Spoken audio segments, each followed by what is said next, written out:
Let's make egg rice in just 5 minutes. So I thought of starting this video with a kutti thought that I came across. Do not depend on someone's perspective of you.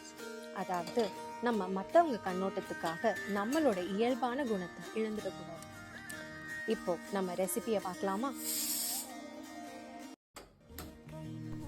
ஒரு பேனில் கொஞ்சமாக oil, கொஞ்சம் கடுகு, ஒரு பட்டை, ஒரு ஏலக்காய், ஒரு பச்சை மிளகாய், கொஞ்சம் இஞ்சி பூண்டு விழுது, ஒரு பொடியாக நறுக்கிய வெங்காயம், இதை நல்லா வதக்கிட்டு நம்ம மசாலா ஆட் பண்ணலாம்.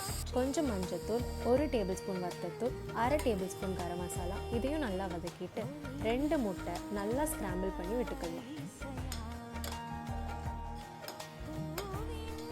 முட்டை நல்லா ஸ்க்ராம்பிள் ஆனோடனே ரைஸை ஆட் பண்ணிவிட்டு தேவையான அளவு சால்ட் போட்டுட்டு அவ்வளோதான், நம்ம எக் ரைஸ் ரெடி.